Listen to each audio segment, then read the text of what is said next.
Speciality hospital ಅಂಪುಲ್ Mangaluru cancer ಪೇಷಂಟ್ಗಳಿಗೆ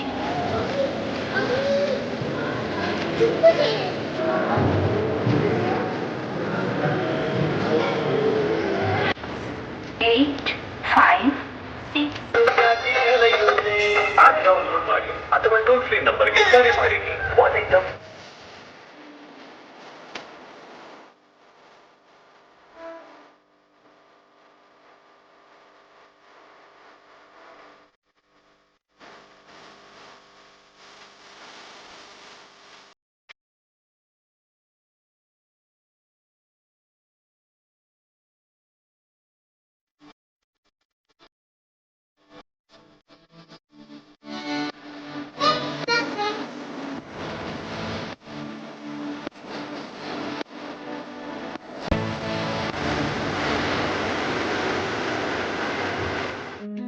hi all, welcome back to my channel. ಹೇಗಿದ್ದೀರಾ ಎಲ್ಲರೂ ಹುಷಾರಾಗಿದ್ದೀರಾ ಅಂತ ಹೇಳಿ ಭಾವಿಸ್ತೇನೆ. ಇವತ್ತಿನ ಈ ವ್ಲಾಗ್ ಏನಿದೆ, ಇದು ನಾನು ಲಾಸ್ಟ್ ವೀಕಲ್ಲಿ ಮಂಗಳೂರಿಗೆ ಹೋಗಿದ್ದೆ. ಸ್ವಲ್ಪ ಎಲ್ಲ ಶಾಪಿಂಗ್ ಇತ್ತು ಡಿಮಾರ್ಟಿಂದ. ಏನೂ ಇಲ್ಲ, ಸ್ವಲ್ಪ ಎಲ್ಲ ಸ್ಕೂಲಿಗೆ ಬೇಕಾದಂತಹ ನೆಸಸರಿ ಐಟಮ್ಸ್ ಮತ್ತು ನನಗೆ ಕೇಕಿಗೆ ಬೇಕಾಗುವಂಥ ಐಟಮ್ಸ್ ಎಲ್ಲ, ಸೊ ಅದನ್ನೆಲ್ಲ ಪರ್ಚೇಸ್ ಮಾಡಿ ಬಂದಂಥ ವ್ಲಾಗ್. ಅದನ್ನೆಲ್ಲ ಒಟ್ಟಿಗೆ ಮಿಕ್ಸ್ ಮಾಡಿ ಜಸ್ಟ್ ಒಂದು ಸಣ್ಣ ವಿಡಿಯೋ ಆಗಿ ಹಾಕ್ತಾ ಇದ್ದೇನೆ. ಈ ವ್ಲಾಗ್ ಇಷ್ಟ ಆದರೆ ಲೈಕ್ ಮಾಡೋದನ್ನು ಮರಿಬೇಡಿ. ಹಾಗೂ ನಿಮ್ಮ ವ್ಯಾಲ್ಯೂಯಬಲ್ ಕಮೆಂಟ್ಸ್ ಏನೆಲ್ಲ ಇದೆ ಅದನ್ನು ಕೂಡ ಕೊಡಿ. ತುಂಬ ಜನರು ಕಮೆಂಟ್ ಮಾಡ್ತಾ ಇದ್ದೀರಾ. ತುಂಬ ಜನ ನನ್ನಿಂದ ಇನ್ಸ್ಪೈರ್ ಆಗಿ ನಿಮಗೆ ವರ್ಕ್ ಮಾಡಲಿಕ್ಕೆ ಅಥವಾ ತಾಯಂದಿರಿಗೆ ನನ್ನಿಂದ ತುಂಬಾ ಹೆಲ್ಪ್ಫುಲ್ ಆಗಿರುವಂತಹ ಟಿಪ್ಸ್ ಎಲ್ಲ ಸಿಗ್ತಾ ಇದೆ ಅಂತ ಹೇಳ್ತಾ ಇದ್ದೀರಾ. ನನಗೆ ತುಂಬ ಖುಷಿ ಆಗ್ತದೆ. ಯಾಕೆಂತ ಹೇಳಿದರೆ ನಾನು ಇಷ್ಟೊಂದು ಕಷ್ಟಪಟ್ಟು ವಿಡಿಯೋ ಮಾಡಿ ಅದರಲ್ಲಿ ನನಗೆ ಗೊತ್ತಿರುವಂತಹ ಇನ್ಫಾರ್ಮೇಷನನ್ನು ಶೇರ್ ಮಾಡಿ ಒಬ್ಬರಿಗೆ ಅದು ಯೂಸ್ ಆಗ್ತಾ ಇದೆ, ನನ್ನನ್ನು ನೋಡಿ ಒಬ್ಬರಿಗೆ ಮೋಟಿವೇಶನ್ ಆಗಿ ಅವರು ಇನ್ನೂ ಕೂಡ ಹೆಚ್ಚು ಆ್ಯಕ್ಟಿವ್ ಆಗಿರಲಿಕ್ಕೆ ಅಥವಾ ಇನ್ನೂ ಕೂಡ ಹೆಚ್ಚು ಪ್ರೊಡಕ್ಟಿವ್ ಆಗಿರಲಿಕ್ಕೆ ಸಹಾಯ ಆಗ್ತಾ ಇದೆ ಅಂತ ಹೇಳಿದರೆ, ನಾನು ಇಷ್ಟು ಕಷ್ಟಪಟ್ಟು ವಿಡಿಯೋ ಮಾಡಿ ನನಗೆ ಹಣ ಬರದಿದ್ದರೂ ಸಹ, ನನಗೇನು ಹಣ ಬರ್ತಾ ಇಲ್ಲ, ₹1 ಕೂಡ ಸಿಗೋದಿಲ್ಲ, ಆದರೆ ಸಹ ನಾನೊಂದು ವಿಡಿಯೋ ಮಾಡಿ ಇಷ್ಟು ಎಫರ್ಟ್ ಹಾಕಿದ್ದಕ್ಕೆ ಸಾರ್ಥಕ ಆಗ್ತದೆ ಅಲ್ವಾ. ಸೊ ಈ ವಿಡಿಯೋ ನಾನು ಮೊನ್ನೆ ಮಂಗಳೂರಲ್ಲಿ ತೆಗೆದಿರುವಂಥದ್ದು. ನಾವು ಡಿಮಾರ್ಟಿಗೆ ಶಾಪಿಂಗಿಗೆ ಹೋಗಿದ್ವಿ. ಬಟ್ ನಾನು ಡಿಮಾರ್ಟಲ್ಲಿ ಶಾಪಿಂಗ್ ಇದೇನು ಕೂಡ ತೆಗಿಲಿಲ್ಲ ವಿಡಿಯೋ. ಅದರ ನಂತರ ರಿಟರ್ನ್ ಬರುವಾಗ ನಮಗೆ ಒಂದು ಕಡೆಗೆ ರೈಲ್ವೆ ಸ್ಟೇಷನಿಂದ ರೈಲ್ಗಳು ನಿಂತು ಕಾಣ್ತಾ ಇತ್ತು. ಸೊ ಅದನ್ನು ನೋಡಿ ಸಿಯೋನ್ಗೆ ಖುಷಿ ಆಯಿತು. ನಾನು ಅಲ್ಲಿ ರೋಡ್ ಸೈಡಲ್ಲಿ ನಿಲ್ಲಿಸಿ ಒಳಗೆ ತೋರಿಸುವಾಗ ಅವನು ಹತ್ತಿರ ಹೋಗಿ ನೋಡಬೇಕು ಅಂತ ಹೇಳ್ತಾ ಇದ್ದ. ಅವನಿಗೆ ಟ್ರೈನ್ ಅಂತ ಹೇಳಿದರೆ ತುಂಬ ಇಷ್ಟ. ಅವನು 2.5 ವರ್ಷದವನಿರುವಾಗ ನಾನು ಅವನನ್ನು ಒಮ್ಮೆ ಕರ್ಕೊಂಡು ಹೋಗಿದ್ದೆ ಕೇರಳಗೆ. ಬಟ್ ಆ ಟೈಮ್ನಲ್ಲಿ ಅವನಿಗೆ ಅದೇನು ಅಷ್ಟೊಂದು ಗೊತ್ತಾಗ್ತಾ ಇರಲಿಲ್ಲ. ಸೊ ಅವನ ಕಾರ್ಟೂನಲ್ಲಿ ಕೂಡ ಇದೆ ಥಾಮಸ್ ಆ್ಯಂಡ್ ಫ್ರೆಂಡ್ಸ್ ಅಂತ ಹೇಳಿ, ಅದರಲ್ಲಿ ಕೂಡ ಟ್ರೈನೇ ಇರುವಂಥದ್ದು. ಸೊ ಟ್ರೈನ್ ಅಂದರೆ ತುಂಬ ಇಷ್ಟ ಅವನಿಗೆ. ಇಲ್ಲಿ ಸ್ಟೇಷನ್ ಒಳಗೆ ಈಗ ಕರ್ಕೊಂಡು ಬಂದಿದ್ದೇನೆ ಅವನಿಗೆ ತೋರಿಸಲಿಕ್ಕೆ ಅಂತಲೇ. ನಾನು ಹಸ್ಬೆಂಡ್ ಹತ್ರ ಹೇಳ್ತಾ ಇದ್ದೆ, ಒಮ್ಮೆ ಆದರೂ ನಮಗೆ ಒಂದು ಕೇರಳ ಸೈಡ ಎಲ್ಲಿಗಾದರೂ ಹೋಗಿ ಬರಬೇಕು, ಅವನಿಗೊಂದು ಖುಷಿ ಅಲ್ಲ ನೋಡಲಿಕ್ಕೆಲ್ಲ ಅಂತ ಹೇಳ್ತಾ ಇದ್ದೆ. ಬಟ್ ನಮಗೆ ಈ ಮಳೆ ಎಲ್ಲ ಬಂದದ್ರಿಂದ ಎಲ್ಲಿಗೆ ಸಹ ಹೋಗಲಿಕ್ಕೆ ಆಗಲಿಲ್ಲ. ಮಗು ಕೂಡ ಚಿಕ್ಕದಲ್ವ, ಹಾಗೆ ಎಲ್ಲೂ ನಾವು ಹೋಗಲಿಲ್ಲ. ಇಲ್ಲಿ ಕರ್ಕೊಂಡು ಬಂದು ಈ ಟ್ರೈನನ್ನು ತೋರಿಸಿ ನಾನು ಹೋಗುವಂತ ಅಂದ್ಕೊಂಡಿದ್ದೆ. ಬಟ್ ಅವನಿಗೆ ಅದರ ತಲೆ ನೋಡಬೇಕಂತೆ. ಅವನು ನಮ್ಮ ಭಾಷೆಯಲ್ಲಿ ಹೇಳ್ತಾ ಇದ್ದೆ ಮಂಡೋಪೊಳೆಯ ಅಂತ ಹೇಳ್ತಾ ಇದ್ದ. ಸೊ ಅಂದರೆ ಅದರ ಅರ್ಥ ತಲೆ ನೋಡು ಅಂತ ಹೇಳಿ ಟ್ರೈನಿದು. ಸೊ ತಲೆ ಅಂತ ಹೇಳಿದರೆ ಟ್ರೈನಿನ ಇಂಜಿನ್ ಮುಂದೆ ಇರುವಂಥದ್ದಲ್ಲ. ಸೊ ಈ ಟ್ರೈನ್ ಎಷ್ಟು ಉದ್ದ ಇತ್ತು ಅಂತ ಹೇಳಿದರೆ ಅಲ್ಲಿವರೆಗೆ ಯಾರು ನಡ್ಕೊಂಡು ಹೋಗೋದು ಅಂತ ಹೇಳಿ ನಾನು ಹೇಳಿದೆ, ಬೇಡ ಬೇರೆ ಕಡೆ ಎಲ್ಲ ನಿಂತಿರ್ತದಲ್ಲ ಅಲ್ಲಿ ಎಲ್ಲಾದರೂ ತೋರಿಸ್ತೇನೆ ಅಂತ ಹೇಳಿ. ಬಟ್ ಅವನಿಗೆ ಆ ಟ್ರೈನ್ ಇದೆ ತಲೆ ನೋಡಬೇಕು ಅಂತ ಹೇಳಿ ಹಠ ಮಾಡ್ತಾ ಇದ್ದ. ಸೊ ನಮಗಾದರೂ ಸಹ ಚಿಕ್ಕವರಿರುವಾಗೆಲ್ಲ ಟ್ರೈನ್ ನೋಡಲಿಕ್ಕೆಲ್ಲ ಆಸೆ ಅಲ್ಲ. ನಮ್ಮ ಸೈಡೆಲ್ಲ ಟ್ರೈನ್ ಇಲ್ಲ. ಈ ಮಂಗಳೂರು ಸೈಡ್ ಇರೋರಿಗೆ ಫೆಮಿಲಿಯರ್ ಇರ್ಬೋದು. ಬಟ್ ನಾನು ನಿಜವಾಗ್ಲೂ ಟ್ರೈನನ್ನು ನೋಡಿದಂತೆ ಹೇಳಿದರೆ ನಾನು PUCಗೆ ಮಂಗಳೂರಿಗೆ ಬಂದ ನಂತರ ನನ್ನ ಕಸಿನ್ ಕರ್ಕೊಂಡು ಹೋಗಿ ತೋರಿಸಿದ್ದು. ನನಗೆ ಈ ಟ್ರೈನ್ ಅಂತ ಹೇಳಿದರೆ ಎಷ್ಟು ಚಿಕ್ಕದಿರ್ಬೋದು ಅಂತ ಅನಿಸಿದೆ. ಬಟ್ ದೊಡ್ಡ ಟ್ರೈನ್ ನೋಡಿ ನನಗೆ ಎಷ್ಟು ಖುಷಿಯಾಗಿತ್ತಂತ ಇಲ್ಲ. ಸೊ ಅದೇ ಖುಷಿ ನನಗೆ ಸಿಯೋನಿಗೆ ಕೊಡಲಿಕ್ಕೆ ಆಗ್ತದೆ. ಆದರೆ ಯಾಕೆ ಅಲ್ವಾ, ನಾವು ಜಸ್ಟ್ ಟೈಮ್ ಇರುವಾಗ ಒಮ್ಮೆ ಕರ್ಕೊಂಡು ಹೋಗ್ಬೋದಲ್ಲ. ಸೊ ನಾನಿಲ್ಲಿ ಒಳಗೆ ಕರ್ಕೊಂಡು ಬಂದಿದ್ದೇನೆ. ಅವನಿಗೆ ಎಷ್ಟು ಖುಷಿ ಅಂತ ಇಲ್ಲ. ಅಲ್ಲಲ್ಲಿ ಇಂಜಿನ್ಸ್ ಎಲ್ಲ ನಿಲ್ಲಿಸಿದ್ದಾರೆ. ಸೊ ಇಲ್ಲಿ ಬರುವಾಗ ನಾವು ಹುಡುಕಿ ಬಂದಂತಹ ತಲೆ ನಮಗೆ ಸಿಕ್ಕಿದೆ. ಸೊ ಇದೇ ಸಿಯೋನ್ ಹೇಳಿದಂತಹ ಇಂಜಿನ್ನ ತಲೆ. ಸೊ ಇಲ್ಲಿ ನೋಡಿ ಈ ರೀತಿಯಲ್ಲಿ ಜಸ್ಟ್ ಕನೆಕ್ಟ್ ಮಾಡಿ, ಇದು 2 ಸೈಡ್ ಕೂಡ ಮ್ಯಾಗ್ನೆಟ್ಸ್ ಕಾಣ್ತದೆ. ಸೊ ಅದೆರಡು ಅಟ್ಯಾಚ್ ಆಗ್ತದೆ. ಮತ್ತು ಮಧ್ಯದಲ್ಲಿ ಕೂಡ ಒಂದು ಹುಕ್ ರೀತಿಯಲ್ಲಿದೆ, ಅದನ್ನು ಅಟ್ಯಾಚ್ ಮಾಡಿ ಪುಲ್ ಮಾಡಿ ತಗೊಂಡು ಹೋಗುವಂಥದ್ದು. ಈ ಟ್ರೈನ್ನ ಈ ಒಂದು ಇಂಜಿನ್ ಏನಿದೆ ಇದನ್ನು ಮುಟ್ಟಿ ನೋಡಲಿಕ್ಕೆ ಕಲ್ಲಿನ ಹಾಗೆ ಇದೆ. ಎಷ್ಟು ಭಾರ ಇರ್ಬೋದು, ಯಾವ ರೀತಿಯಲ್ಲಿ ಇದನ್ನು ಬಿಲ್ಡ್ ಮಾಡಿರ್ಬೋದು, ಎಷ್ಟು ಟೈಮ್ ತಗೊಂಡಿರ್ಬೋದು, ಅದನ್ನೆಲ್ಲ ಯೋಚನೆ ಮಾಡಿದರೆ ಈ ಅಂದರೆ ಮನುಷ್ಯನ ಒಂದು ಥಿಂಕಿಂಗ್ ಕೆಪಾಸಿಟಿ ಯಾವ ರೀತಿಯಲ್ಲಿದೆ ನೋಡಿ, ಎಬಿಲಿಟಿ ಯಾವ ರೀತಿಯಲ್ಲಿದೆ ಅಲ್ವಾ. ನನಗೆ ಅದು ನೋಡಿಯೇ ಖುಷಿಯಾಯಿತು. ಯಾಕೆಂದರೆ ಮುಟ್ಟಿ ನೋಡಿದ್ದು ಫಸ್ಟ್ ಟೈಮ್ ಈ ರೀತಿ. ಅಂದರೆ ಬೇರೆ ಬಾಡಿಯೆಲ್ಲ ಮುಟ್ಟಿದ್ದೇವೆ, ಬಟ್ ಈ ಒಂದು ಎಂಜಿನನ್ನು ಮುಟ್ಟಿ ಅದನ್ನೊಂದು ಫೀಲ್ ಮಾಡೋದು ಅದೇ ಒಂದು ಬೇರೆಯೇ ಖುಷಿ ಅಲ್ವಾ. ಸಿಯೋನಿಗೆ ಇಲ್ಲಿ ಒಂದು ದೂರದಲ್ಲಿ ಒಂದು ಟ್ರೈನ್, ನಾನು ಇದನ್ನು ಝೂಮ್ ಮಾಡಿದ್ದಕ್ಕೆ ಎಷ್ಟು ಕಾಣ್ತಾ ಇದೆ, ಈ ಒಂದು ಟ್ರೈನ್ ಹೋಗೋದು ಕೂಡ ಕಾಣಿಸ್ತು. ಈ ಒಂದು ಪಾರ್ಟ್ ನಿಮಗೆ ಬೇಡ ಆದರೆ ನೀವು ಸ್ಕಿಪ್ ಮಾಡ್ಬೋದು, ಬಟ್ ನಾನಿಲ್ಲಿ ಸ್ವಲ್ಪ ಬ್ರೆಸ್ಟ್ ಫೀಡಿಂಗ್ ಬಗ್ಗೆ ಇನ್ಫಾರ್ಮೇಷನನ್ನು ಕೊಡಲಿಕ್ಕಿದ್ದೇನೆ. ಬ್ರೆಸ್ಟ್ ಫೀಡಿಂಗ್ ಯಾವ ರೀತಿಯಲ್ಲಿ ವರ್ಕ್ ಆಗ್ತದೆ ಅಂತ ಹೇಳಿ ಕೆಲವರು ನನ್ನ ಒಂದು ವೀಡಿಯೋಸಲ್ಲಿ ಕಾಮೆಂಟ್ ಮಾಡ್ತಾಯಿದ್ರು, ನೀವು ಬ್ರೆಸ್ಟ್ ಮಿಲ್ಕಿಗೆ ಇಂಪ್ರೂವ್ ಆಗಲಿಕ್ಕೆ ಏನು ಮಾಡಿದ್ರಾ, ಅಥವಾ ನಮ್ಮ ಬೇಬಿಗೆ ಬ್ರೆಸ್ಟ್ ಮಿಲ್ಕ್ ಸಾಕಾಗ್ತಾ ಇಲ್ಲ, ಫಾರ್ಮುಲಾ ಕೊಡಬೇಕಾಗಿ ಬರ್ತಾ ಉಂಟು, ನನಗೆ ಬ್ರೆಸ್ಟ್ ಮಿಲ್ಕೆ ಬರ್ತಾ ಇಲ್ಲ ಅಂತ ಎಲ್ಲ ಹೇಳಿ.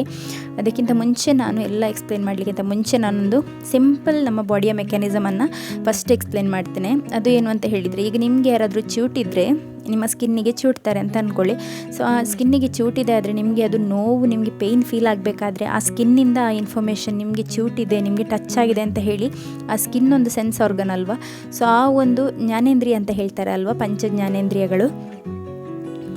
ಸೊ ಆ ಒಂದು ಸೆನ್ಸ್ ಆರ್ಗನಿಂದ ಆ ಒಂದು ಇನ್ಫಾರ್ಮೇಷನ್ ಬ್ರೈನಿಗೆ ಹೋಗ್ತದೆ. ಸೊ ಬ್ರೈನ್ ಅದರ ನಂತರ ನಿಮಗೆ ಹೇಳುವಂಥದ್ದು, ಸೊ ನಿನಗೆ ನೋವಾಗಿದೆ, ನೀನು ರಿಯಾಕ್ಟ್ ಮಾಡಬೇಕು ಅಂತ ಹೇಳಿ.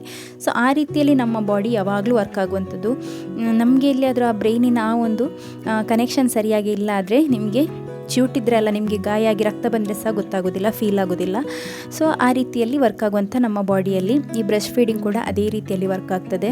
ಸೊ ಬ್ರೆಸ್ಟ್ ಫೀಡಿಂಗಲ್ಲಿ ಕೂಡ ಯಾವ ರೀತಿ ನಮ್ಮ ಬಾಡಿ ವರ್ಕ್ ಆಗ್ತದೆ ಅಂತ ಹೇಳಿದರೆ, ನಾವು ಯಾವಾಗ ಮಗುವನ್ನು ಹಿಡ್ಕೊಂಡು ನಮ್ಮ ಬ್ರೆಸ್ಟಿಗೆ ಅಟ್ಯಾಚ್ ಮಾಡ್ತೇವೆ, ನಾವು ಪ್ರೆಗ್ನೆಂಟ್ ಆದ 5 ತಿಂಗಳಿಂದನೇ ಬಾಡಿಯಲ್ಲಿ ಬ್ರೆಸ್ಟ್ ಮಿಲ್ಕ್ ಪ್ರೊಡ್ಯೂಸ್ ಆಗಲಿಕ್ಕೆ ಸ್ಟಾರ್ಟ್ ಆಗಿರ್ತದೆ.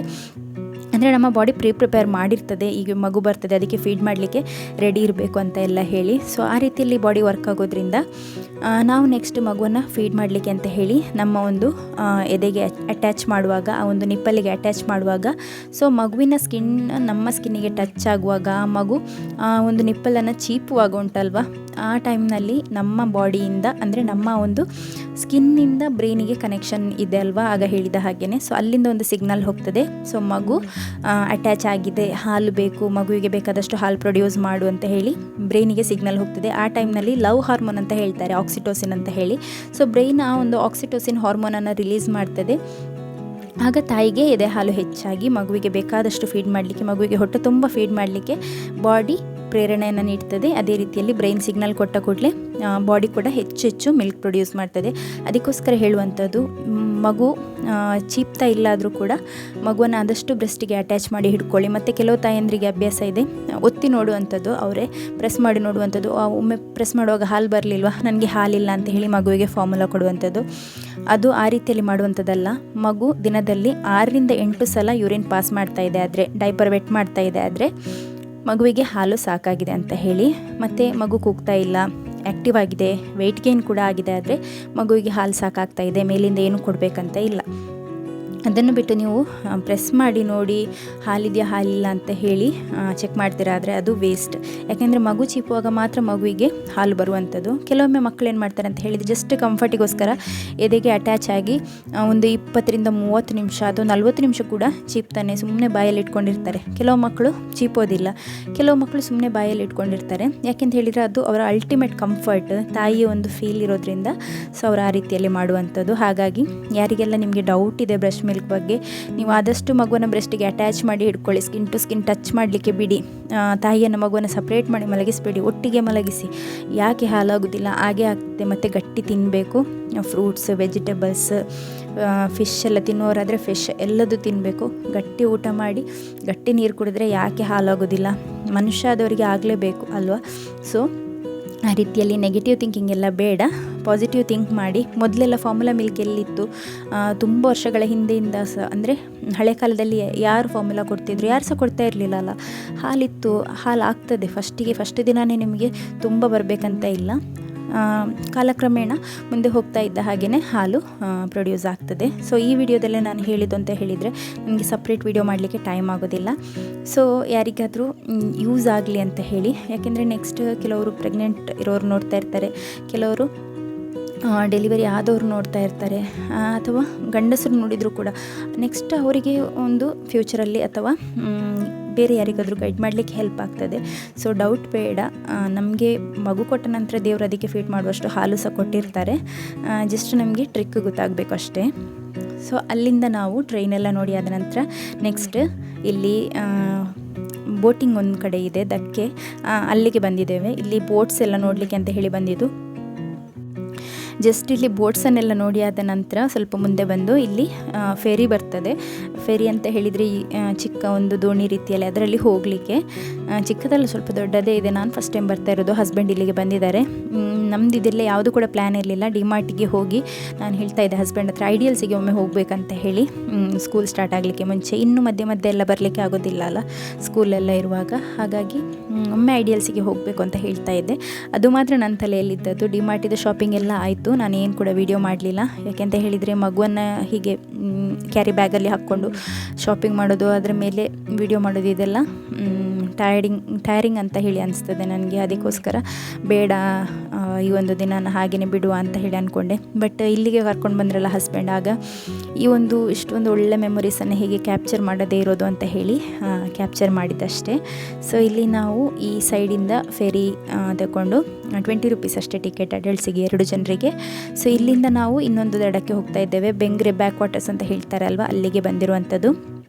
ನಾನು ಫಸ್ಟ್ ಟೈಮ್ ಇಲ್ಲಿ ಬಂದಿರುವಂಥದ್ದು. ನನಗೆ ತುಂಬ ಖುಷಿ ಆಯಿತು. ವೆದರ್ ಅಂತೂ ಇವತ್ತಿನ ವೆದರ್ ತುಂಬ ಚೆನ್ನಾಗಿತ್ತು, ಮೋಡ ಆಗಿತ್ತು. ತುಂಬ ಮಳೆ ಬರುವ ರೀತಿಯಲ್ಲಿ ತುಂಬ ಮೋಡ ಗಾಳಿ ಎಲ್ಲ ಇತ್ತು. ಖುಷಿ ಆಗ್ತಾ ಇತ್ತು ನನಗೆ ನೋಡಿ. ಏನೋ ಒಂದು ಡೇ ವೆಲ್ ಸ್ಪೆಂಟ್ ಅಂತ ಹೇಳ್ತಾರಲ್ಲ, ಆ ರೀತಿಯಲ್ಲಿ ಅನ್ನಿಸ್ತಾ ಇತ್ತು. ನನ್ನ ಮಗುವಿಗೆ ಮಾತ್ರ ಇವತ್ತು ಅಷ್ಟೊಂದು ಮೂಡ್ ಸರಿ ಇರಲಿಲ್ಲ. ಯಾಕೆಂದರೆ ಅವನು ಇಲ್ಲಿ ಹೋಗಿ ತಿರುಗಾಡಿ ಎಲ್ಲ ಬಂದು ಕಾರಲ್ಲಿ ಕೂತ್ಕೊಂಡು ಸ್ವಲ್ಪ ಮುಂದೆ ಬರುವಷ್ಟರೊಳಗೆ ಮಲಗ್ತಾ ಇದ್ದ. ಅಷ್ಟರಲ್ಲಿ ನಾವು ಬೇರೆ ಇನ್ನೊಂದು ಡೆಸ್ಟಿನೇಷನ್ಗೆ ತಲುಪ್ತಾ ಇದ್ವಿ. ಸೊ ಅಲ್ಲಿ ನಮಗೆ ಸ್ವಲ್ಪ ಕೆಲಸ, ಪುನಃ ಅವನನ್ನು ಎತ್ಕೊಂಡು ಹೋಗೋದು. ಸೊ ಹಾಗೇ ಅವನಿಗೆ ನಿದ್ದೆನೇ ಆಗ್ತಾ ಇರಲಿಲ್ಲ. ಅವನು ಸ್ವಲ್ಪ ಕ್ರ್ಯಾಂಕಿಯಾಗಿದ್ದ, ಮತ್ತು ಅವನಿಗೆ ಹಸಿವು ಕೂಡ ಆಗ್ತಾಯಿತ್ತು ಆಗಾಗ. ಸೊ ಇಲ್ಲಿ ನೋಡಿ, ಈ ಬ್ಯಾಗಿದು ಸೈಡಿದು ಬೆಲ್ಟ್ ಏನಿದೆ ಅದನ್ನೇ ಚಿಪ್ತಾ ಇರೋದು. ಡಿಮಾರ್ಟಲ್ಲಿ ಸಹ ಹಾಗೇ ಚೀಪಿ ಫುಲ್ ಚಂಡಿ ಮಾಡಿ ಇಟ್ಟಿದ್ದ. ಮಕ್ಕಳಿಗೆ ಬಾಯಿಗೆ ಏನಾದರೂ ಹಾಕಲಿಕ್ಕೆ ಸಿಕ್ಕಿದ್ರೆ ಸಾಕು, ಅದರಲ್ಲೇ ಇರ್ತಾರೆ. ನನ್ನ ಹಸ್ಬೆಂಡಿಗೆ ಆ್ಯಕ್ಚುಲಿ ಹೀಗೆ ವಿಡಿಯೋದಲ್ಲಿ ಎಲ್ಲ ಬರೋದು ಅವರಿಗೆ ಇಷ್ಟನೇ ಇಲ್ಲ. ಅವರಿಗೆ ಗೊತ್ತಿಲ್ಲದೆ ನಾನು ಮೆಲ್ಲ ಕ್ಯಾಪ್ಚರ್ ಮಾಡುವಂಥದ್ದು ಕೆಲವೊಮ್ಮೆ. ಸೊ ಇವತ್ತು ನಾನು ಹೇಳಿದೆ, ನಾವೇ ಹೋದಾಗೆ ಆಗ್ತದೆ ಅಲ್ವಾ, ನೀವು ಇಲ್ಲದೇ ಇದ್ದರೆ ಹೇಗೆ ಅಂತ ಹೇಳಿ. ಅದಕ್ಕೆ ಅವರು ನಗಾಡ್ತಾಯಿದ್ರು. ಗೊತ್ತಿಲ್ಲದವರಿಗೆ ಹೇಳ್ತಾ ಇರುವಂಥದ್ದು, ನಮ್ಮ ಸಿಯೋನಿಗೆ LKGಗೆ ಅಡ್ಮಿಷನ್ ಆಗಿದೆ. ಹಾಗಾಗಿ ನಾವಿಲ್ಲಿ ಸ್ವಲ್ಪ ಎಲ್ಲ ಬುಕ್, ಈ ರೀತಿಯ ಒಂದು ಬಾಕ್ಸ್, ಪೆನ್ಸಿಲ್ ಬಾಕ್ಸ್ ಇದನ್ನೆಲ್ಲ ಪರ್ಚೇಸ್ ಮಾಡಲಿಕ್ಕೆ ಅಂತ ಹೇಳಿ ಬಂದಂಥದ್ದು. ಸೊ ಬುಕ್ಸ್ ನಾನು ತೆಗೊಳ್ಳಿಲ್ಲ, ಬುಕ್ಸ್ ಮಡಂತೇರಲ್ಲೇ ತೆಗೊಳ್ಳುವಂಥದ್ದು. ಬಟ್ ಪೆನ್ಸಿಲ್ ಬಾಕ್ಸ್ ಎಲ್ಲ ಪರ್ಚೇಸ್ ಮಾಡಿದೆ. ಬಸ್ ಟೈಪಲ್ಲಿರೋದ್ರಿಂದ ಅವನು ಕೈಯಲ್ಲಿ ಹಿಡ್ಕೊಂಡು ಬಂದಿದ್ದಾನೆ. ವ್ಯೂ ನೋಡಿ ಎಷ್ಟು ಚೆನ್ನಾಗಿದೆ ಅಂತ ಹೇಳಿ. ಈ ರೀತಿ ಎಷ್ಟೊಂದು ಬ್ಯೂಟಿಫುಲ್ ವ್ಯೂ ಇರುವಾಗ ನಾನು ಹೇಗೆ ವಿಡಿಯೋ ತೆಗೆದೇ ಇರೋದಲ್ವಾ. ಸೊ ಖುಷಿಯಾಯಿತು ನನಗೆ. ನಂದು ಐಫೋನೆಲ್ಲ ಏನು ಕೂಡ ಅಲ್ಲ, ಕಮ್ಮಿಯ ಫೋನ್. ಹಾಗಾಗಿ ಅಷ್ಟೊಂದು ಕ್ಲಿಯರ್ ವ್ಯೂ ಏನಿಲ್ಲ, ಕಣ್ಣಲ್ಲಿ ನೋಡಿದ ಹಾಗೆ ಆಗೋದಿಲ್ಲ ಮೊಬೈಲಲ್ಲಿ ನೋಡುವಾಗ. ಸೊ ಏನೋ ಒಂಥರ ಖುಷಿ ಆಗ್ತಾಯಿತ್ತು. ತಣ್ಣಗೆ ಗಾಳಿ ಕೂಡ ಬರ್ತಾಯಿತ್ತು. ನಾನೀಗ ಇಲ್ಲಿ ಫೀಡ್ ಮಾಡ್ತಾ ಇದ್ದೇನೆ ಮಗುವಿಗೆ. ಈ ಕ್ಲಿಪ್ಪನ್ನು ನೀವು ಅಂದ್ಕೊಳ್ಬೋದು ಯಾಕೆ ನಾನು ಇನ್ಕ್ಲೂಡ್ ಮಾಡಿದ್ದೇನೆ ಅಂತ ಹೇಳಿ. ಯಾಕೆಂತ ಹೇಳಿದರೆ ಬ್ರೆಸ್ಟ್ ಫೀಡಿಂಗ್ ಬಗ್ಗೆ ಇನ್ನೂ ಕೂಡ ಒಂದು ಟ್ಯಾಬು ಅಂತ ಹೇಳ್ತಾರಲ್ಲ, ಆ ರೀತಿಯಲ್ಲಿದೆ. ಬ್ರೆಸ್ಟ್ ಫೀಡಿಂಗ್ ಅನ್ನುವಂಥದ್ದು ತುಂಬಾ ನ್ಯಾಚುರಲ್. ತಾಯಿಗೆ ದೇವರು ಒಂದು ಕರುಣೆಯನ್ನು ಕೊಟ್ಟಿದ್ದಾರೆ. ಅದೇ ಅಂದರೆ ಫೀಡ್ ಮಾಡುವಂಥ ಒಂದು, ನಮಗೆ ಅದೊಂದು ಎಂತ ಹೇಳ್ತಾರೆ, ವರ ಅದು, ಮಗುವನ್ನು ಫೀಡ್ ಮಾಡುವಂಥದ್ದು. ಕೆಲವರು ಏನು ಮಾಡ್ತಾರೆ ಅಂತ ಹೇಳಿದರೆ ಏನೋ ಒಂದು ರೀತಿಯಲ್ಲಿ ನೋಡುವಂಥದ್ದು ಫೀಡಿಂಗ್ ಮಾಡ್ತಾಯಿದ್ರೆ. ಬಟ್ ನಾನು ಹೇಳ್ತೇನೆ, ನನ್ನ ಒಂದು ವ್ಯೂ ಏನಂತ ಹೇಳಿದರೆ, ಬ್ರೆಸ್ಟ್ ಫೀಡಿಂಗಿಗೆ ನೀವು ಯಾವತ್ತೂ ಹಿಂದೆ ಮುಂದೆ ನೋಡಲಿಕ್ಕೆ ಇಲ್ಲ. ಇಲ್ಲಾದರೆ ನಿಮಗೆ ಫೀಡಿಂಗ್ ರೂಮ್ ಸಿಗ್ತದೆ, ಆದರೆ ಸಪ್ರೇಟ್ ಸ್ಪೇಸ್ ಸಿಗ್ತದೆ, ಆದರೆ ಹೋಗಿ ಮಾಡ್ಬೋದು. ಇಲ್ಲ ಆದರೆ ನಿಮ್ಮ ಮಗುವಿಗೆ ಹಸಿವಾಗ್ತಾ ಇದೆ ಆದರೆ ನೀವು ಯಾವುದಕ್ಕೂ ಕೂಡ ಕಾಯಬೇಕಂತ ಇಲ್ಲ. ಯಾರಿಗಾದರೂ ಡಿಸ್ಟರ್ಬ್ ಆಗ್ತಿದೆ ಅನಿಸಿದರೆ ಅವರು ಅಲ್ಲಿಂದ ಎದ್ದು ಹೋಗಬೇಕು, ಬಿಟ್ಟರೆ ನೀವು ಎದ್ದು ಹೋಗುವಂಥದ್ದಲ್ಲ. ನೀವು ನಿಮ್ಮ ಮಗುವಿಗೆ ಹೊಟ್ಟೆಗೆ ಕೊಡ್ತಾ ಇದ್ದೀರಾ ಫುಡ್ಡನ್ನು. ಸೊ ಅದನ್ನು ನೀವು ನೆನಪಲ್ಲಿ ಇಟ್ಕೊಳ್ಬೇಕು. ಇದು ತುಂಬಾ ನ್ಯಾಚುರಲ್ ಥಿಂಗ್, ಅನಿಮಲ್ಸ್ ಕೂಡ ಮಾಡ್ತದೆ. ಹಾಗಾದರೆ ನಾವು ಮನುಷ್ಯರು ಯಾಕೆ ಅದನ್ನು ನ್ಯಾಚುರಲೈಸ್ ಮಾಡಬಾರ್ದು, ಯಾಕೆ ಅದನ್ನು ನ್ಯಾಚುರಲ್ ಅಂತ ಹೇಳಿ ಫೀಲ್ ಮಾಡ್ಕೊಳ್ಬಾರ್ದು ಅಲ್ವಾ.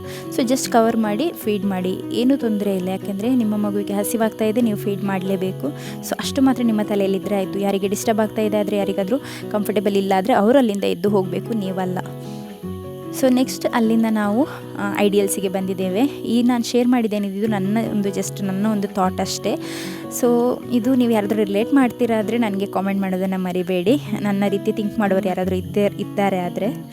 ಸೊ ಐಡಿಯಲ್ಸಲ್ಲಿ ನಾನು ಯಾವಾಗಲೂ ಆರ್ಡ್ರ್ ಮಾಡೋ ಹಾಗೆಯೇ ನಾನು ತಿರಮಿಸನ್ನು ಆರ್ಡ್ರ್ ಮಾಡಿದ್ದೆ. ಹಸ್ಬೆಂಡ್ ಕಟ್ಲೆಟ್ ಮತ್ತು ಟೀ ತಗೊಂಡಿದ್ರು.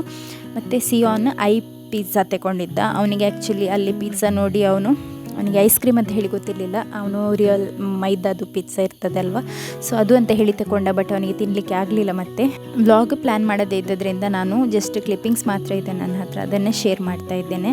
ನೆಕ್ಸ್ಟ್ ಈಗ ಡಿಮಾರ್ಟಿಂದ ಏನೆಲ್ಲ ತಗೊಂಡು ಬಂದೆ ಅಂತ ಹೇಳಿ 2-3 ದಿನದ ನಂತರ ನಾನು ಇದನ್ನು ತೋರಿಸ್ತಾ ಇರುವಂಥದ್ದು. ಸೊ ಇಲ್ಲಿ ನಾನು 2 ಪ್ಯಾಕೆಟ್ ಕಡಲೆ ಬೀಜ ಹೇಳ್ತಾರಲ್ವ, ಗ್ರೌಂಡ್ ನಟ್, ಅದನ್ನು ತಗೊಂಡು ಬಂದಿದ್ದೇನೆ. ಕೇಕಿಗೆಲ್ಲ ಯೂಸ್ ಆಗ್ತದೆ ನನಗೆ. ಸೊ ಅದನ್ನು ನಾನು ಡಿಮಾರ್ಟಿಂದನೇ ತರುವಂಥದ್ದು. ಒಳ್ಳೆ ಕ್ವಾಲಿಟಿ ಸಿಗ್ತದೆ ಡಿಮಾರ್ಟಲ್ಲಿ. ಸೊ ಅದನ್ನು 2 kg 2 ಪ್ಯಾಕೆಟನ್ನು ತಗೊಂಡು ಬಂದಿದ್ದೇನೆ. Next Oreo biscuit.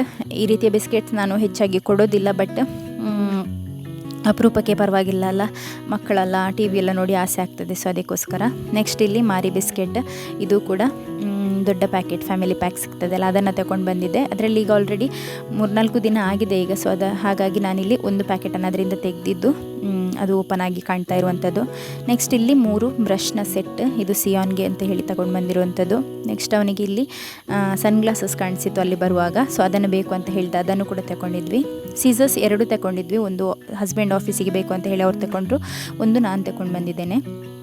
ನೆಕ್ಸ್ಟ್ ಇಲ್ಲಿ ಸ್ಟೇಷ್ನರಿಯಲ್ಲಿ ಈ ರೀತಿಯ 90 ರೂಪೀಸಿಗೆ ಸೆಟ್ ಇತ್ತು.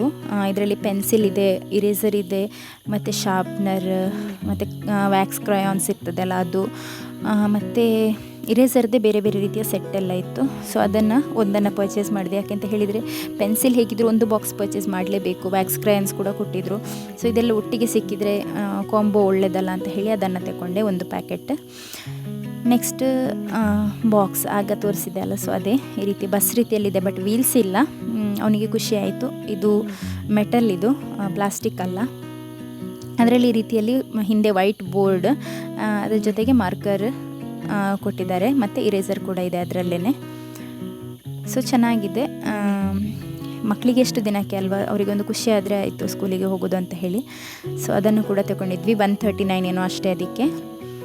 ನೆಕ್ಸ್ಟ್ ಇದು ಲೇಬಲ್, ಅದು 1 ಶೀಟ್, ಇದು 1 ಪ್ಯಾಕೆಟ್ ತಗೊಂಡಿದ್ದೇನೆ. ಮತ್ತು ವಾಟರ್ ಬಾಟಲ್, ನನಗೆ ಆ್ಯಕ್ಚುಲಿ ಈ ರೀತಿದು ಆಲ್ರೆಡಿ ಸಿಯಾನ್ ಹತ್ರ ಇದೆ, ಪಿಂಕ್ ಕಲರ್ ಇದು. ಅದರ ಒಳಗೆ ಸ್ವಲ್ಪ ಮೋಲ್ಡ್ ಎಲ್ಲ ಬರ್ತದೆ ನೆಕ್ಸ್ಟ್. ಆದರೆ ನನಗೆ ಇದು ಬೇಡ ಇತ್ತು, ಬಟ್ ಯಾವುದು ಕೂಡ ಒಳ್ಳೆಯದು ಕಾಣಲಿಲ್ಲ. ಕ್ವಾಲಿಟಿ ಒಳ್ಳೆಯದು ಕಾಣಿಸಿದ್ರೆ ಸಹ ಅದು ಬಿದ್ದರೆ ಒಡೆದು ಹೋಗ್ತದೆ. ಮತ್ತು ಅವನಿಗೆ ಓಪನ್ ಮಾಡಲಿಕ್ಕೆ ಸಹ ಗೊತ್ತಾಗಬೇಕಲ್ಲ, ಹಾಗಾಗಿ ನಾನು ಅವನಿಗೆ ಕಂಫರ್ಟೇಬಲ್ ಇರೋ ರೀತಿದ್ದೇ ತಗೊಂಡಿದ್ದೇನೆ. ಮತ್ತು ಬೈಂಡ್ ನಾನು ಆಲ್ರೆಡಿ ಬುಕ್ಸಿಗೆಲ್ಲ ಹಾಕಿರೋದ್ರಿಂದ ಬೈಂಡ್ ಓಪನ್ ಮಾಡಿದ್ದೇನೆ. ಸೋಯಾ ಚಂಕ್ಸನ್ನು ತಗೊಂಡಿದ್ದೆ, ಸೋಯಾ ವಡಿ ಅಂತ ಹೇಳ್ತಾರಲ್ಲ ಅದು, ಸೋಯಾ 1 ಪ್ಯಾಕೆಟ್. ನೆಕ್ಸ್ಟ್ ಇಲ್ಲಿ ಗ್ಲೂಗೆ ಗ್ಲೂ ಅಂತ ಹೇಳಿ ಲಿಸ್ಟ್ ಕೊಟ್ಟಿದ್ರು ನಮಗೆ ಸ್ಕೂಲಿಂದ. ಸೊ ಅದರಲ್ಲಿ ಗ್ಲೂ ಅಂತ ಇತ್ತು. ಅವನು ಚಿಕ್ಕವನಲ್ಲ, ಹಾಗೆ ಅವನಿಗೆ ಅದು ಪ್ರೆಸ್ ಮಾಡಿ ಎಲ್ಲ ಯೂಸ್ ಮಾಡಲಿಕ್ಕೆ ಕಷ್ಟ ಆಗ್ತದೆ ಅಂತ ಈ ರೀತಿ ಒಂದು ಸ್ಟಿಕ್ ರೀತಿಯಲ್ಲಿ ತಗೊಂಡಿರುವಂಥದ್ದು. ನೆಕ್ಸ್ಟ್ ಇದು ಆರಿಗ್ಯಾನೋ ಪಿಜ್ಜಾ ಸೀಸನಿಂಗ್ ಅಂತ ಹೇಳ್ತಾರಲ್ಲ ಅದು, ಮೊನ್ನೆ ಪಾಸ್ತಾ ಮಾಡಿದ್ದೆ, ಸೊ ಆಗ ಹಾಕ್ಲಿಕ್ಕೆ ಅಂತ ಹೇಳಿ ಓಪನ್ ಮಾಡಿದೆ ಅದು. ನೆಕ್ಸ್ಟ್ ಜಾಗರಿ ಪೌಡರು 1 kgದು ಪ್ಯಾಕೆಟ್. ನಾನು ಇದನ್ನೇ ಯಾವಾಗಲೂ ತಗೊಳ್ಳುವಂಥದ್ದು. ನನ್ನ ಹತ್ರ ಖಾಲಿ ಆಗಿತ್ತು, ನಾನೀಗ ಒಟ್ಟಿಗೆ 3 ಪ್ಯಾಕೆಟ್ ತಗೊಂಡು ಬಂದಿದ್ದೇನೆ. 3 kg ಜಾಗರಿ ಪೌಡರ್. ಇದು ಅನ್ನಪೂರ್ಣ ರೀತಿಯಲ್ಲಿ ಏನೋ ಇದೆ ಇದರ ಹೆಸರು. ಇದನ್ನು ನಾನು ಫ್ರಿಜ್ಜಲ್ಲಿ ಸ್ಟೋರ್ ಮಾಡಿ ಇಟ್ಟಿದ್ದೆ, ನಿಮಗೆ ತೋರಿಸಲಿಕ್ಕೆ ಅಂತೇಳಿ ಈಗ ಹೊರಗೆ ತೆಗೆದಿರುವಂಥದ್ದು. ಸೊ ಅದಕ್ಕೆಲ್ಲ ಸ್ವಲ್ಪ ಸ್ವೆಟ್ ಬಂದ ಹಾಗೆ ಆಗಿದೆ. ನೆಕ್ಸ್ಟ್ ಈ ರೀತಿ ಬೈ 1 get 1 ಫ್ರೀದು ಜಾಮ್ 2 ಬಾಕ್ಸನ್ನು ತಗೊಂಡು ಬಂದಿದ್ದೆ. ನೆಕ್ಸ್ಟ್ ಇದು ಡ್ಯೂಕ್ಸ್, ಇದು ಸ್ಟ್ರಾಬೆರಿ ಫ್ಲೇವರ್ದು ವೇಫರ್ಸ್ ಎಲ್ಲ ಅಪರೂಪಕ್ಕೆ ಒಮ್ಮೆ ಮಕ್ಕಳಿಗೆ ಕೊಟ್ಟರೆ ಖುಷಿ ಆಗ್ತದೆ ಅಲ್ವಾ. ನೆಕ್ಸ್ಟ್ ಬ್ರೆಡ್ಡಿಗೆಲ್ಲ ಸ್ಪ್ರೆಡ್ ಮಾಡುವಂಥ ಹರ್ಷೀಸಿದು ಚಾಕ್ಲೇಟ್ ಸ್ಪ್ರೆಡ್. ನೆಕ್ಸ್ಟ್ ಈ ಒಂದು ಪೀನಟ್ ಬಟರ್, ಮತ್ತು ಸ್ವಲ್ಪ ನಬಾಟಿ, ಇದು ಚೀಸ್ ವೇಫರ್ಸ್ ಅಂತ ಹೇಳ್ತಾರಲ್ಲ, ಸೊ ಅದು ಬೇರೆ ಬೇರೆ ಫ್ಲೇವರ್ಸ್. ಇದು 1 ಪ್ಯಾಕೆಟ್ಟು, ಮತ್ತು 2 ನಾರ್ಮಲ್ ತಗೊಂಡಿದ್ದೇನೆ. ಮತ್ತು MTR ಇದು ವರ್ಮಿಸಿಲಿ 1 ದೊಡ್ಡ ಪ್ಯಾಕೆಟ್ ತಗೊಂಡಿದ್ದೇನೆ. ಇದು ಯಾಕೆ ಅಂತ ಹೇಳಿದರೆ ಸಿಯಾನ್ ಸ್ವಲ್ಪ ಶಾವಿಗೆ ಪುಲಾವ್ ಎಲ್ಲ ತಿಂತಾನೆ, ಅಂದರೆ ನಾನೊಂದು ಬೇರೆ ರೀತಿಯಲ್ಲಿ ಮಾಡ್ತೇನೆ ಅದನ್ನು ತಿಂತಾನೆ ಅವನು. ಮತ್ತು 2 ಪ್ಯಾಕೆಟ್ ಚಿಕ್ಕಿ ತಗೊಂಡಿದ್ದೆ. ನೆಕ್ಸ್ಟ್ ಜೋಳ ಪಾಪ್ಕಾರ್ನಿಗೆ ಅಂತ ಹೇಳಿ ಜೋಳ, ನನ್ನ ಹತ್ರ ಮುಗ್ದಿತ್ತು ಜೋಳ, ಸೊ ಅದನ್ನು ಕೂಡ 1 ಪ್ಯಾಕೆಟ್ ತಗೊಂಡಿದ್ದೇನೆ. ನೆಕ್ಸ್ಟ್ ಚೀಸ್, ಮೊನ್ನೆ ಪಾಸ್ತಾ ಮಾಡಿದ್ರಿಂದ ಚೀಸ್ ಕೂಡ ಓಪನ್ ಮಾಡಿದ್ದೇನೆ. ಇದು ಒಣ ದ್ರಾಕ್ಷಿ, ಡ್ರೈ ರೇಸಿನ್ಸ್ ಅಂತ ಹೇಳ್ತಾರಲ್ಲ, ಸೊ ಅದು ಕೂಡ ಅರ್ಧ kgದು 1 ಪ್ಯಾಕೆಟ್ ತಗೊಂಡಿದ್ದೇನೆ. ನೆಕ್ಸ್ಟ್ ಪಾಸ್ತಾ, ಇದು ಮ್ಯಾಕ್ರೋನಿ ಎಲ್ಬೋ ಅಂತ ಹೇಳ್ತಾರಲ್ಲ, ಸೊ ಆ ಪಾಸ್ತಾ, ಅದು ಕೂಡ ದೊಡ್ಡ ಪ್ಯಾಕೆಟ್ 1 ಪ್ಯಾಕೆಟ್ ತಗೊಂಡಿದ್ದೆ. ನೆಕ್ಸ್ಟ್ ಇಲ್ಲಿ ಬಾಟಲೆಲ್ಲ ವಾಶ್ ಮಾಡಲಿಕ್ಕೆ ಯೂಸ್ ಮಾಡ್ತೇವಲ್ಲ ಸಿಲಿಕಾನ್ ಬ್ರಷ್ ಅದು, ಮತ್ತು ಇದ್ರ ಜೊತೆಗೆ 10 kgದು ಒಂದು ಗೋಧಿ ಹಿಟ್ಟಿನ ಪ್ಯಾಕೆಟ್ ತಗೊಂಡು ಬಂದಿದ್ವಿ. ಅದು ಈಗ ಆಲ್ರೆಡಿ ಓಪನ್ ಮಾಡಿ ಯೂಸ್ ಮಾಡಿ ಆಗಿದೆ. ಸೊ ಅದು ಒಳಗಿದೆ, 10 kg ಆಗಿದ್ದರಿಂದ ನಾನು ಹೊತ್ಕೊಂಡು ಬರಲಿಲ್ಲ. ನೆಕ್ಸ್ಟ್ ಇದು ಸಬ್ಜಾ ಸೀಡ್ಸ್ ಅಂತ ಹೇಳ್ತಾರಲ್ಲ, ಅದು ಜ್ಯೂಸ್ ಎಲ್ಲ ಮಾಡುವಾಗ ಹಾಕಲಿಕ್ಕೆ ಆಗುವಂಥದ್ದು. ಮತ್ತು ನೆಕ್ಸ್ಟ್ ಇನ್ನೊಂದು ಬಂದಿದೆ ನೋಡಿ, ಇದು ಕೂಡ ಡಿಮಾರ್ಟಲ್ಲಿ ಸಿಕ್ಕಿದ್ದು. ಸೊ ಬ್ಯಾಗನ್ನು ಕೂಡ ಅಲ್ಲೇ ತಗೊಂಡದ್ದು. ಬ್ಯಾಗ್ ನನಗೆ ಆ್ಯಕ್ಚುಲಿ ಗೊತ್ತಾಗಲಿಲ್ಲ ಎಷ್ಟು ದೊಡ್ಡದು ತಗೊಳ್ಬೇಕಂತ ಹೇಳಿ, ಸ್ವಲ್ಪ ದೊಡ್ಡದೇ ತಗೊಂಡಿದ್ದೇನೆ ನಾನು, ಎಲ್ಲ ಇಡ್ಲಿಕ್ಕೆಲ್ಲ ಕಂಫರ್ಟೇಬಲ್ ಆಗಲಿ ಅಂತ. ಮತ್ತು ಸ್ವಲ್ಪ ಎಲ್ಲ ಬಟ್ಟೆ ತಗೊಂಡಿದ್ದೇನೆ ಚಿಕ್ಕ ಮಗುವಿಗೆ. ಅವನಿಗೆ ಆಗುವಂಥ ಚಡ್ಡಿ ಇತ್ತು 2, ಅಂದರೆ ಕಲರ್ಸ್ ಅಷ್ಟೊಂದು ಒಳ್ಳೆಯದಾಗಿರಲಿಲ್ಲ, ಪ್ರಿಂಟ್ಸ್ ಎಲ್ಲ ಚೆನ್ನಾಗಿತ್ತು. ಸೊ ಈ ರೀತಿ 2 ಚಡ್ಡಿ ತಗೊಂಡಿದ್ದೇನೆ. ಮತ್ತು ಒಂದು ಈ ರೀತಿಯ ಒಂದು ರಾಂಪರ್, ಅದು ಬಟನ್ಸ್ ಇರುವಂಥದ್ದು, ಅದು ಕೂಡ ಚೆನ್ನಾಗಿದೆ. ನೆಕ್ಸ್ಟ್ ಇದು ನೋಡಿ, ಬೀಚ್ ಥೀಮಲ್ಲಿ ಒಂದು ಕೋಕೋನಟ್ ಟ್ರೀ ಎಲ್ಲ ಇರುವ ಹಾಗೆ ಒಂದು ಪ್ರಿಂಟೆಡ್ ಶರ್ಟ್, ತುಂಬ ಚೆನ್ನಾಗಿತ್ತು, ಕ್ಯೂಟ್ ಇತ್ತು. ಹಾಗಾಗಿ ನಾನು ತಗೊಂಡೆ. ಈಗ ಆಗದಿದ್ರೂ ಸಹ ಇನ್ನೊಂದು 2 ತಿಂಗಳಲ್ಲಿ ಅವನಿಗೆ ಆಗ್ತದೆ. ಸೊ ಅದಕ್ಕೆ ಮ್ಯಾಚ್ ಆಗುವಂಥ 2 ಚಡ್ಡಿ ಕೂಡ ತಗೊಂಡಿದ್ದೆ. ಸೊ ಇಷ್ಟು ಡೇಲನ್ಗೆ ತೊಗೊಂಡಿರುವಂಥದ್ದು ಚಿಕ್ಕ ಮಗುವಿಗೆ. ಮತ್ತು ಉಳಿದದ್ದೆಲ್ಲ ಬ್ಯಾಗ್ ಎಕ್ಸೆಟ್ರಾ ಎಲ್ಲ ಸಿಯೋನಿಗೆ. ಸೊ ಇದಾದ ನಂತರ ಒಟ್ಟಿಗೆ 5,300 ಆ ರೀತಿಯಲ್ಲೇನೋ ಬಿಲ್ಲು ಬಂತು. ನಾನು ಅದಕ್ಕೇ ಮಂಗಳೂರು ಹೋದರೆ ನಾನು ಅಪರೂಪಕ್ಕೆ ವರ್ಷಕ್ಕೆ 1 ಸಲ ಅಥವಾ 2 ಸಲ ಹೋಗುವಂಥದ್ದು ಡಿಮಾರ್ಟಿಗೆ, ಅರ್ಜೆಂಟ್ ಇದ್ದರೆ ಮಾತ್ರ. ಇಲ್ಲಾದರೆ ಒಂದು 10,000 ಆದರೂ ಬಿಲ್ಲಾಗಿ ಬಿಡ್ತದೆ, ನಮಗೆ ನೋಡಿದ್ದೆಲ್ಲ ತಗೊಳ್ಳುವಂತ ಆಗ್ತದೆ. ಸೊ ಇನ್ಸುಲೇಟೆಡ್ ನನಗೆ ಬ್ಯಾಗ್ ಕೂಡ ಸಿಕ್ತು. ಇದು ಹಂಪನಕಟ್ಟೆಯಲ್ಲಿ ತಗೊಂಡದ್ದು, ಐಡಿಯಲ್ಸಿಗೆ ಹೋಗೋ ಟೈಮ್ನಲ್ಲಿ ಅಲ್ಲಿ ಸಿಕ್ಕಿ ತಗೊಂಡದ್ದು. ಚೆನ್ನಾಗಿದೆ. ಇದಕ್ಕೆ ನಾನು 300 ರೂಪೀಸ್ ಕೊಟ್ಟಿದ್ದೇನೆ. ಗಟ್ಟಿ ಇದೆ ಅಂತ ಹೇಳಿ ಅಂದ್ಕೊಳ್ತೇನೆ, ಗಟ್ಟಿ ಇದಾಗೆ ಕಾಣ್ತಾ ಇದೆ. ಇಲ್ಲಿ ಬಾಟಲ್ ಇಡಲಿಕ್ಕೆ, ಸೈಡಲ್ಲಿ ಕೂಡ ಬಾಟಲ್ ಇಡಲಿಕ್ಕೆ ಎಲ್ಲ ಆಪ್ಷನ್ ಇದೆ. ಮತ್ತು 2 ಜಿಪ್ ಕೂಡ ಇದೆ 2 ಸೈಡಿಂದ. ಇನ್ಸುಲೇಟೆಡ್ ಅಂತ ಹೇಳಿದ್ದಾರೆ, ಅಂದರೆ ವಾರ್ಮ್ ಇರ್ತದೆ, ಬಿಸಿ ಇರ್ತದೆ ಇದರಲ್ಲಿ ಫುಡ್ ಇಟ್ಟರೆ. ಸೊ ಇಷ್ಟೆಲ್ಲ ಡಿಮಾರ್ಟಿಂದ ತಂದಿರುವಂತಹ ಒಂದು ನನ್ನ ಪರ್ಚೇಸಿಂಗ್. ಈ ವಿಡಿಯೋ ಇಷ್ಟ ಆದರೆ ಲೈಕ್ ಕೊಡೋದನ್ನು ಮರಿಬೇಡಿ. ಸಿಯೋನ್ ಹತ್ರ ಕೂಡ ನಾನು ಹೇಳ್ತಾ ಇದ್ದೆ ಲೈಕ್ ಕೊಡೋದನ್ನು ಮರಿಬೇಡಿ ಅಂತ, ಬಟ್ ಅವನು ಚಿಕ್ಕಿ ಮತ್ತು ಚಾಕ್ಲೇಟ್ ಇದನ್ನು ನೋಡಿಯೇ ಬಾಕಿ, ಅವನಿಗೆ ತೋರಿಸಿರಲಿಲ್ಲ. ಸೊ ಇಷ್ಟೇ ಇವತ್ತಿನ ಒಂದು ಸಿಂಪಲ್ ವ್ಲಾಗ್. ಈ ವ್ಲಾಗ್ ನಿಮಗೆ ಎಂಟರ್ಟೈನಿಂಗ್ ಅಂತ ಅನ್ನಿಸ್ತು ಆದರೆ, ಅಥವಾ ಏನಾದರೂ ಇನ್ಫಾರ್ಮೇಟಿವ್ ಅಂತ ಅನ್ನಿಸ್ತು ಆದರೆ ಕಾಮೆಂಟ್ ಮಾಡೋದನ್ನು ಮರಿಬೇಡಿ. ಇಲ್ಲಾದರೆ ಸಹ ಏನಾದರೂ ಒಂದು ಕಾಮೆಂಟ್ ಹಾಕಿ, ನನಗೆ ಖುಷಿ ಆಗ್ತದೆ. ತುಂಬ ಜನ ಕಾಮೆಂಟ್ ಮಾಡ್ತಾಯಿದ್ದಾರೆ, ತುಂಬ ಜನ ಸಪೋರ್ಟ್ ಮಾಡ್ತಾಯಿದ್ದಾರೆ, ತುಂಬ ಥ್ಯಾಂಕ್ಸ್. ನಿಮಗೆಲ್ಲರಿಗೂ ದೇವರು ಒಳ್ಳೇದು ಮಾಡಲಿ ಅಂತ ಹೇಳಿ ನಾನು ಯಾವಾಗಲೂ ಕೂಡ ಪ್ರೇಯರ್ ಮಾಡುವಾಗ ಕೂಡ ನಿಮ್ಮನ್ನೆಲ್ಲ ಇನ್ಕ್ಲೂಡ್ ಮಾಡ್ತೇನೆ. ನನ್ನ ಸಬ್ಸ್ಕ್ರೈಬರ್ಸ್, ನನಗೆ ಯಾರೆಲ್ಲ ಸಪೋರ್ಟ್ ಮಾಡ್ತಾ ಇದ್ದಾರೆ ಅಥವಾ ಸಪೋರ್ಟ್ ಮಾಡದೇ ಇರೋರಿಗೂ ಸಹ ಎಲ್ಲರಿಗೋಸ್ಕರ ನಾನು ಪ್ರೇಯರ್ ಮಾಡ್ತೇನೆ. ಲೈಕ್ ಮಾಡೋದನ್ನು ಮರೀದೆ. ನನ್ನ ಚಾನಲ್ನ ಸಬ್ಸ್ಕ್ರೈಬ್ ಇದುವರೆಗೆ ಮಾಡ್ಕೊಳ್ಳಿಲ್ಲ ಆದರೆ ಸಬ್ಸ್ಕ್ರೈಬ್ ಮಾಡಿ, ಹಳೆಯ ವೀಡಿಯೋಸನ್ನೆಲ್ಲ ನೋಡಿ. ಆ್ಯಂಡ್ ರೀಸೆಂಟ್ಲಿ ನಾನು ಹೋಮ್ ಟೂರ್ ಮಾಡಿದ್ದೇನೆ, ಅದನ್ನು ಕೂಡ ನೋಡಲಿಲ್ಲ ಆದರೆ ನೋಡಿ. Thank you so much for watching.